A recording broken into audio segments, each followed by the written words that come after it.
When his wife paused and looked at him, John responded, "I understand." John thought that he had been saying, "I understand," quite a lot in recent days, and he was really tired of uttering those words. He wondered how he and Diana, his wife, had even gotten to this point. They had been married for over 22 years and had two wonderful children, both in college. They lived in a beautiful old house that Diana had inherited from her grandmother. Together, they had updated the house, adding a pool and a detached garage. The old house now had an open concept, floor plan, and a beautifully renovated kitchen. He was proud of that house and thought it could compete with anything they had seen on TV. They also had a great beach house in Hatteras, North Carolina.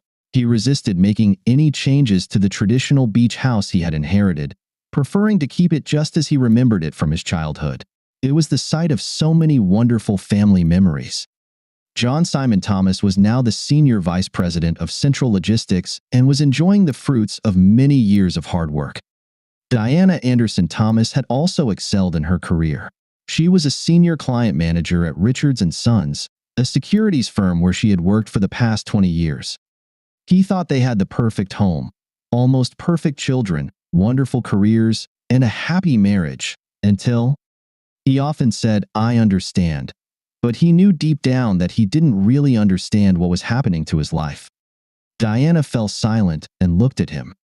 "You understand what I'm trying to say?" "I understand." He hoped she hadn't noticed the tally he'd made on the sheet of paper in front of him. He glanced at the paper, 32 marks. In the past 2 days, he had said, "I understand," to his wife 32 times. It was time to put an end to these debates. "So, we've finally agreed," Diana said. "I'm going to step outside our marriage just once, to experience this." She stopped when she saw John shaking his head. John looked into Diana's eyes and replied, "I will never cheat on you, and I will never agree to you cheating on me." "I've never cheated on you," Diana exclaimed. John continued, "I'm willing to forgive the deception you've engaged in up to this point. But now, that's it." "I've never cheated on you," Diana replied defiantly. "Yes, you have, at least in my eyes. And if you're honest with yourself, you know it too. You've had several one-on-one lunches with him. He's met you multiple times at girls' nights and turned those evenings into actual dates. You've had extensive text conversations with him, especially on weekends." John paused and looked deep into her eyes, causing Diana to lower her head. Now, he's booked a high-end room at the Jefferson Hotel and reserved 2 spots for their Sunday brunch. His intentions are clear. You have a bold new dress hidden deep in your closet. A Victoria's Secret bag filled with new lingerie. I assume it's only for his eyes since you kept it hidden from me. Your intentions are just as clear.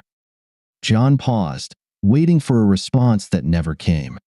He continued, "I'm going to make this very simple. I want to ensure we both understand what needs to happen. I'm offering 2 options. This Saturday morning, I'm heading to the beach house. I'll stop for breakfast at Virginia's Diner and then head to the beach. I'd like you to come with me. We can spend the weekend discussing our issues and see if we can save our marriage. It would be nice if you returned the lingerie you bought for him and picked out something for us to enjoy together." John paused, trying to gauge Diana's reaction. Once again, he couldn't read her thoughts, something that had never been an issue until recently. "Your other option is to go ahead with your plans for Saturday. Meet David Summers at the Jefferson Hotel, have a nice romantic dinner at the restaurant, dance at the club, and return to the Jefferson to complete your affair." "Look at me." She slowly raised her head. "You can continue with your plans. You won't need my permission because the moment I leave without you on Saturday morning, our marriage will be over." Diana stared at John in shock. How did he know about their weekend plans? She slowly began to speak. Before she could say a word, John added, "In case you're wondering, I have friends where you work. You have coworkers who care about you. And, lastly, David Summers doesn't have any real friends at all." Diana paused as she realized what John had just said to her. Then she tried to go on the offensive. "I have been a faithful wife and partner to you for 22 years. "No, you were a faithful wife for 21 years and 10 months. You've been cheating on me since your first lunch with David Summers." I never cheated on you, Diana pleaded. You've already had sex with him? John began to say. Diana jumped up and interrupted him. I have never cheated on you. With a sadness that surprised Diana, John continued, I've seen the betrayal in your eyes. The eyes that were always locked on mine when we made love. The eyes that now close. The face that turns away from my gaze in bed. How many times were you with him in your mind while we were making love? John laughed sadly. We used to fantasize about threesomes with another woman or another man. I guess you've already brought that fantasy to life. For the past few months, our bed has been overcrowded. I won't talk about this anymore. Do you understand? Diana realized that things were not going as she had planned. She tried to regain control. John, we have a wonderful marriage. I value our relationship and your love more than anything in the world. We've raised 2 amazing children together. We have great careers, and if we stay on course, we can retire early and truly enjoy life and each other. I have been faithful to you and am ready to be by your side as a loving wife for the rest of our days. I'll give you the rest of my life. I just need one day for myself. And one night for him, John quickly replied. Diana lowered her eyes and shook her head, then looked at John. I could have just gone behind your back. I could have lied to you, but I wanted to be open and honest with you. I thought that after all these years, you would understand. John responded just as quickly, I understand, and as for lying and going behind my back, that's exactly what you've been doing for the past few months. You've been going on dates with him under the guise of girls' nights. You've had intimate lunches with him, holding hands and allowing his hands to wander over your body, access to which should only belong to me. And worst of all, you've brought him into our bedroom, replacing me with thoughts of him. You've allowed him to intrude on our time with hundreds of messages, not to mention sexting. Diana, I know everything, and how I found out doesn't matter. What matters is that you understand what I'm saying. Do you understand? Diana just stared at him with eyes that he no longer recognized.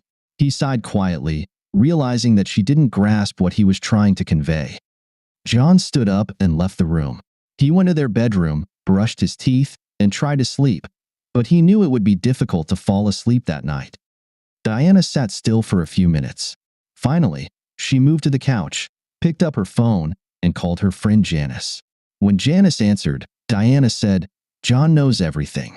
He knows about David and our plans for this weekend. Janice replied, That doesn't sound good. Please tell me you're going to cancel it. Diana quietly responded, I don't know how I can. I promised David, and he spent so much money on this weekend. Janice quickly replied, You made promises to John before. In case you've forgotten, I haven't. I was your bridesmaid. Summers can cancel everything, and it won't cost him a penny. And in any case, that's no excuse to cheat on John. I'm not cheating on John, Diana repeated once more. You are cheating, Janice replied. When I told you about what George and I did, I tried to make sure you understood that I would never have done it without his permission. Besides, I told you that we chose the man together and made sure it was someone we'd never see again. I told you we did everything the right way, yet we still have issues we're trying to work through. You, on the other hand, have decided to sleep with a coworker and are trying to justify it. Now Janice was pleading, Please, forget about this plan. Stop seeing David, get on your knees, and apologize to John. Diana softly responded, But I need this. I really need to experience another man just once more in my life. David is a good guy, and the women at work say he's great in bed. A good guy wouldn't sleep with a married woman, Janice stated. Think about what you're risking just to become another notch on his bedpost. I won't be just another notch on his bedpost. He's attentive to me. Janice wanted to scream into the phone. Don't you understand that makes it even worse? I met David at our girls' night out. He's a nice-looking guy, but he's nowhere near the man John is. You have to see that, right? I understand, Diana whispered. Janice pleaded, Please, think long and hard about your decision. This will affect everyone you love for the rest of their lives. Diana quietly said, I thought you would understand. I thought that, more than anyone else, you would understand why I need to do this. Janice tried to reach her friend one more time. Diana, The problem isn't that I don't understand. The problem isn't that John doesn't understand. The problem isn't that your kids, your parents, or your friends won't understand. The problem is that you don't understand. I'm begging you not to do this." Diana responded in a determined voice. "Well, John knows what I've done up to this point, and he hasn't stopped me. He won't like it, but he'll let me do it. He'll understand how important this is to me. And now I need to get some sleep." After finishing the conversation, Janice turned to her husband, George. "She didn't understand a word of what I said. I'm so sorry I told her about our experience." George replied, "I thought we agreed that would stay strictly between us." Janice looked a bit embarrassed. "I needed to talk to someone about the issues we've been having. I never thought it would give her any ideas." George hugged Janice and said, "I know, and I'm not angry.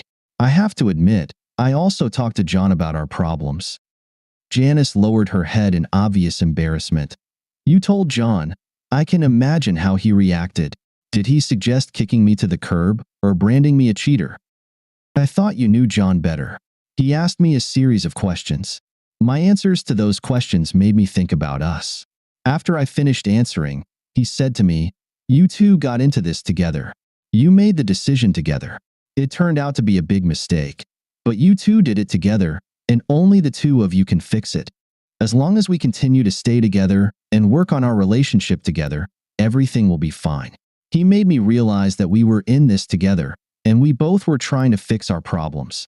That might be the reason we're still married." Janice began to cry, and she quietly said, "That might be the reason we're married, and we might be the reason he gets divorced." George shook his head as he held his wife. "Don't blame yourself if they split up. John is right. If they don't work through this together, they won't stand a chance." Diana slipped into bed and realized that John was still awake. He had turned his back to her, and they both moved to opposite edges of the bed. There were only 2 feet between them, but the distance felt like miles. They got up when the alarm went off and went about their morning routines without saying a word to each other. After Diana left for work, John took a moment to relax and reviewed the list he held in his hands. He had taken today and Monday off from work. John went through every room in the house, photographing each room and its contents. He cataloged the contents of each room and marked the items he wanted to keep. He downloaded all their wedding and family photos from the cloud onto a flash drive. He left their wedding album on the coffee table, unable to bring himself to open it. The apartments he had looked at were nice, but he knew he would miss this house. He would keep all the wonderful memories, but he would miss being here. He would miss the woman he couldn't stop loving and the life they had built together in this home. John then went to meet with Sandra Lewis, who had come highly recommended. The settlement she proposed was very simple and straightforward. Diana would get the house and her retirement plan. John would keep the beach house and his retirement plan. He would pay off her car and all the credit cards. Part of their investment accounts would be set aside for college tuition and $10,000 for each child as a charitable fund, and then they would split the remaining funds 50-50. John looked up after reviewing the settlement proposal and simply nodded. Sandra said, "We can file the papers on Wednesday morning." John nodded again, stood up, shook her hand, and left the office. Sandra Lewis realized that her client had said very few words to her since hiring her for the divorce. All their communication had been through email. She sensed sadness and resignation in him. Sometimes she wondered why she chose family law as her specialty. John headed to the bank. He opened a separate account, transferring half of the funds from the old account into his new one. He emailed the form to change his direct deposit to his company's HR department. Later, at home, he would update his payments to go to his new bank account.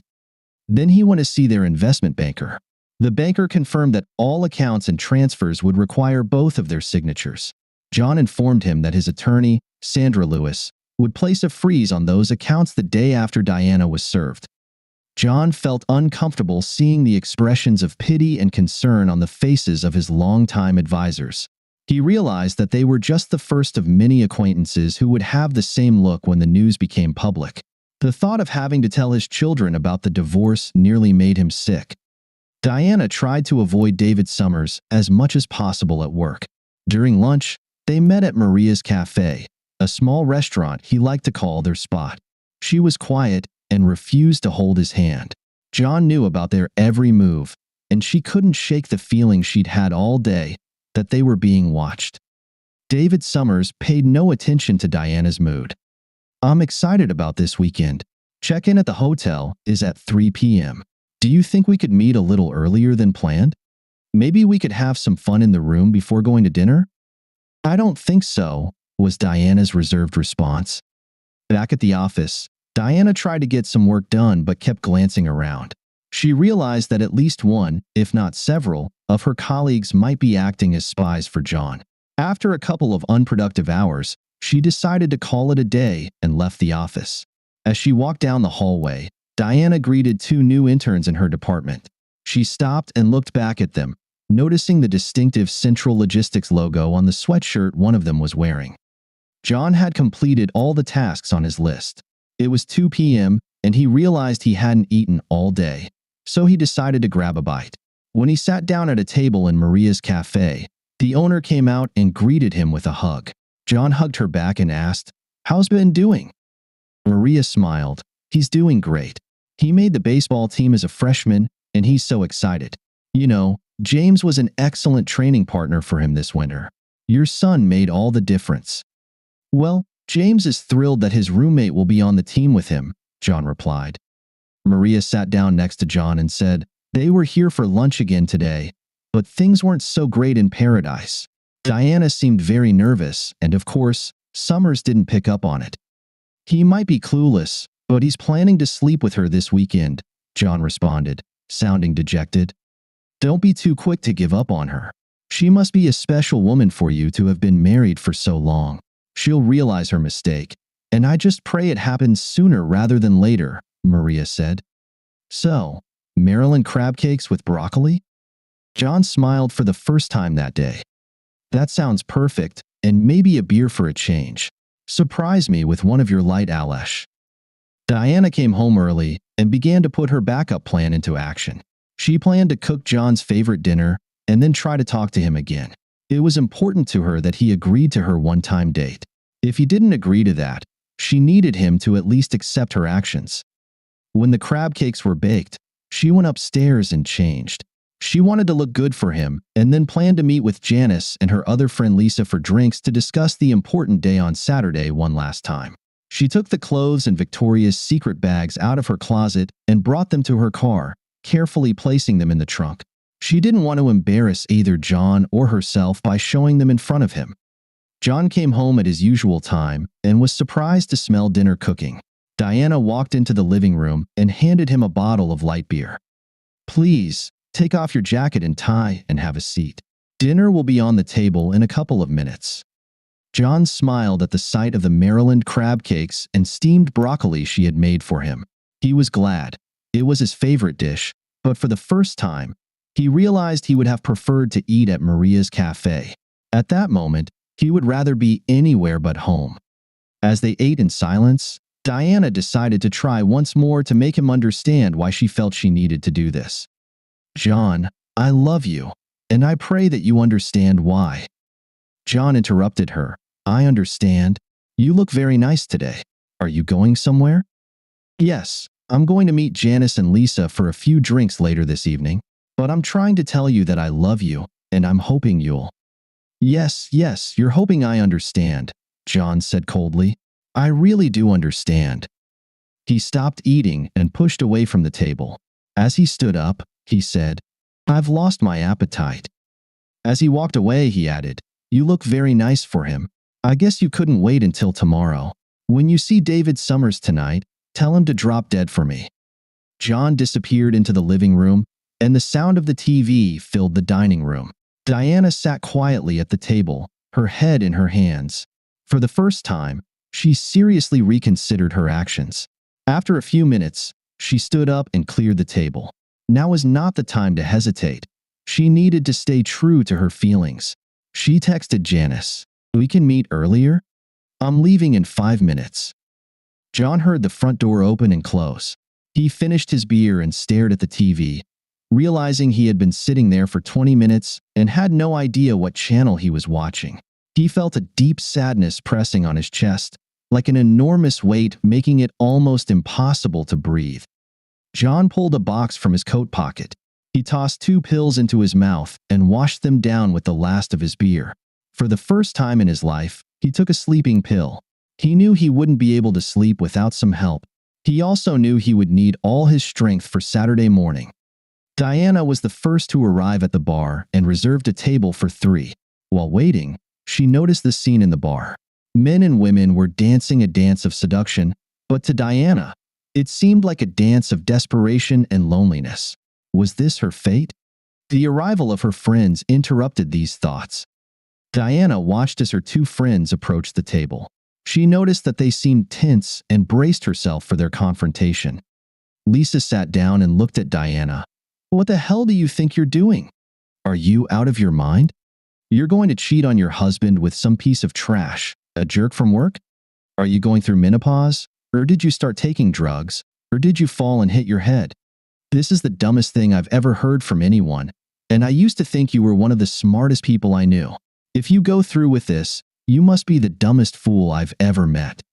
Diana simply replied to her friend, "And a good evening to you too, Lisa. Yes, I'm doing fine, and how about you?" Lisa just stared at her. Diana could see the anger and pain in her eyes. Diana turned to Janice. "Your turn." Janice shook her head. "You know how I feel about this little adventure of yours. I would say more, but I'm afraid I can't be as polite as Lisa." Diana smiled sadly. "You think you could curse better than Lisa?" Janice replied without a smile. "Well, no one can swear better than Lisa, but she missed the words fool, cheater, adulteress, idiot, and perhaps the worst disappointment of all. But there's one thing I really need to say to you. I think you're about to make the biggest mistake of your life, but I love you and will be here to help you no matter what you do." Lisa just shook her head. Damn. What you're planning to do is so wrong and so stupid, but I'll be here for you too. Just so you know, I'll be saying I told you so over and over again." Diana hugged her friends. "Thank you for your love. I know you can't support what I'm doing, but it's wonderful to know that I can count on both of you afterward. You both know that I don't do anything halfway.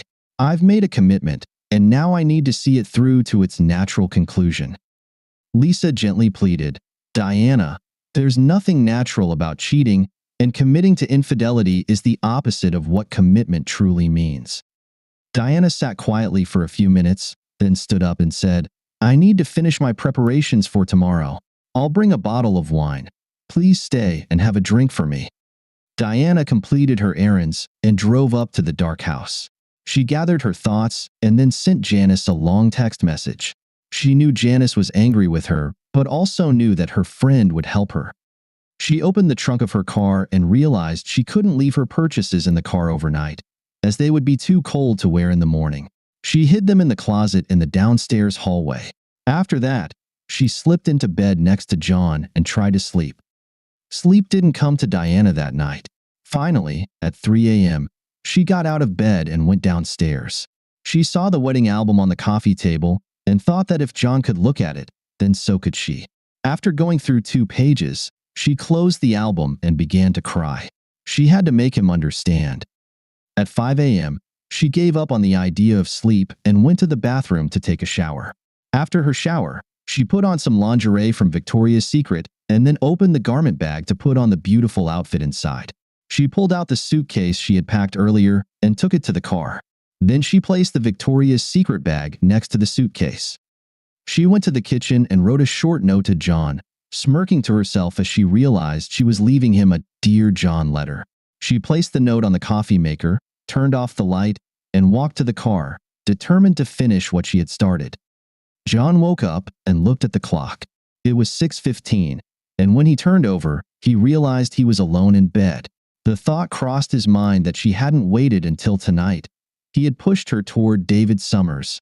He imagined her lying in David Summers' bed, and the image struck him to the core. For the first time, he questioned himself. Should he have just allowed her one night to experience another man?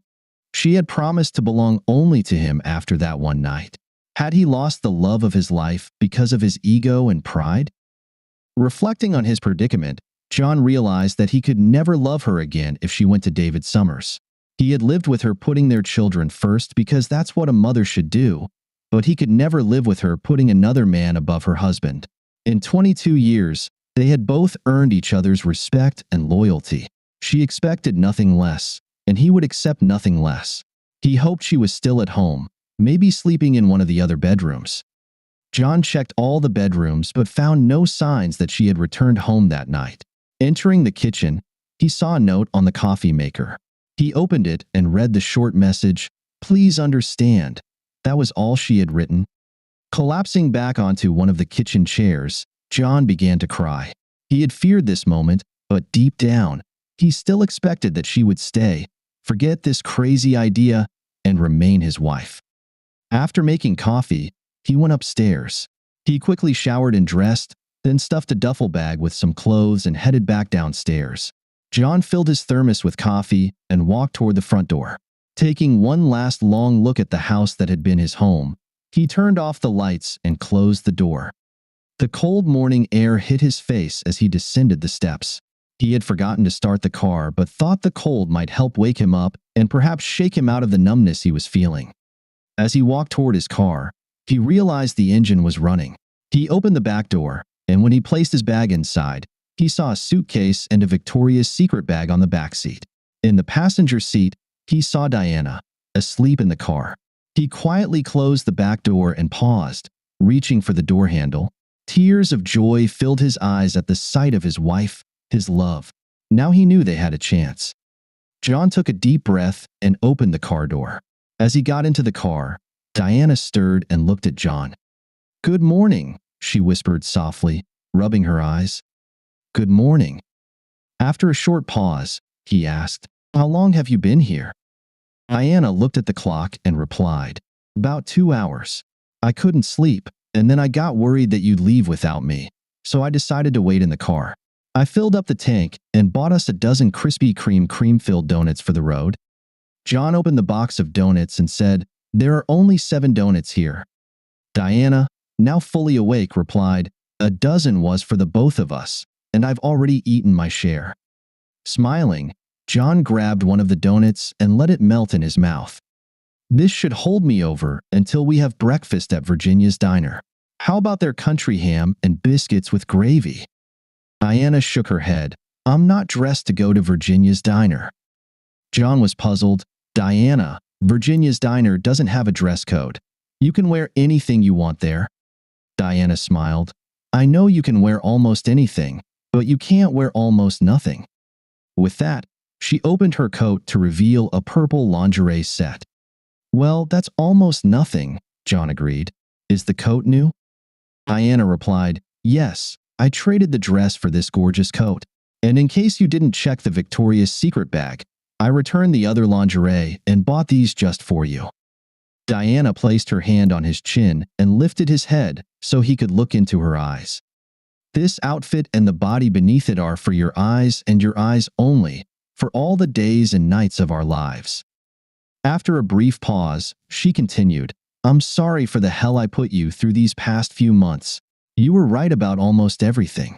There were only 2 things you were wrong about. Last night, I dressed for you and no one else, and I really did meet with Janice and Lisa. The second thing you were wrong about is that when we were making love, I wasn't thinking about David.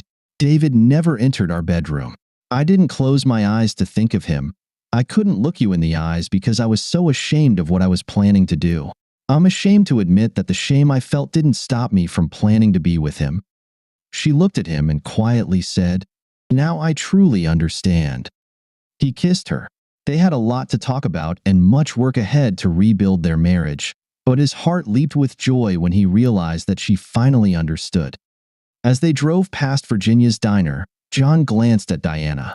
She had fallen asleep again shortly after they hit the highway. He recalled everything he had done on Friday. They had a lot to talk about, and he knew that any honest conversation would need to include his own confession. John remembered that evening 7 years ago. He was in San Francisco for a quarterly corporate meeting. At the time, he was the department head, and his venture had brought tremendous success to the company. Foreign companies were buying up their American competitors, but John saw an intriguing opportunity. He advocated for the acquisition of an Italian company with excellent engineers but serious financial problems. His mentor, the CEO, approved the acquisition, and it turned out to be a great success. The acquisition brought them several teams of experienced engineers. A major plus was the access to the European market that this company provided to the rest of the corporation, along with a strong presence in the Chinese market. The deal ultimately brought in billions of dollars. It became the crowning achievement of the CEO's career and put John on the fast track to an accelerated corporate career. Diane was home in Virginia that evening, and the boys were participating in a school orchestra concert. So John celebrated his success with his co-workers, especially Debbie Maris, a beautiful marketing representative from another division. He and Debbie had a long-standing business relationship that included a bit of friendly flirting. He drank just enough to lower his restraint, but not enough to lessen his desire. They danced much closer than a married man should with anyone but his wife. She snuggled against his leg and rubbed herself against him. Placing her panties in his open palm, they headed for her room. In the elevator, they kissed and explored each other. He released her breasts and Debbie dropped her blouse and bra to him just before the elevator doors opened, and they quickly headed to her room. He watched as she unbuttoned her skirt and reached for his hand as she stood naked in the doorway. But John couldn't move. He realized that it was physically impossible for him to enter that room. He knew that his desire had left him. For the first time in several hours, he thought about his wife and the wonderful family he had at home. He looked at the beautiful Debbie Maris and couldn't think of a single reason to walk into that room.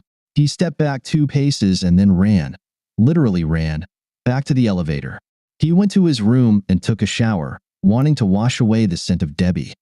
It was 1 a.m. at their home in Richmond, but he called Diana. He needed to hear her voice. After a few rings, she sleepily answered the phone. John assured Diana that he was okay and that nothing bad had happened, and then he shared the good news. He told her about the success of his venture and the promotion with a huge salary increase. He cried as she excitedly told him how proud she was of him and how she always knew he would succeed. She told him how much she loved him. Through his tears, he realized that he had almost shared one of the greatest moments of his life with the wrong woman. Diana's opinion and happiness were all that mattered to him. As John drove to the beach, he knew he had to tell her. He had to make her understand why he truly understood her feelings. He had been in her place, and that's why he could listen to her and honestly say, "I understand." Once Diana was fully back with her family emotionally, David Summers no longer held any interest for either her or John. David Summers sat alone in Fred Davis's office at Richards & Sons. Fred was the vice president of human resources, and David had been sent to his office as soon as he arrived that Monday morning. He didn't understand why he was there. Sure, he had missed a couple of deadlines recently while pursuing Diana, but he felt confident he could quickly catch up. The meeting disrupted his plans for the morning. He needed to talk to Diana about what had happened over the weekend. Not only had she set him up, but she had also sent 2 of her friends, Janice and Lisa, to tell him about it. David remembered being terrified of that woman, Lisa. His father had served 25 years in the Navy, but he was nothing compared to how this woman could curse. She had humiliated him right there in the lobby of the Jefferson Hotel. He recalled that even the hotel security seemed too scared to intervene. As he turned to head back to his seat, he froze when he saw the photograph on Fred Davis's desk. It was a family portrait of Fred, his 3 sons, and his smiling wife. Now he knew the last name of the woman who had so thoroughly berated him, Lisa Davis. Now he understood why he was here.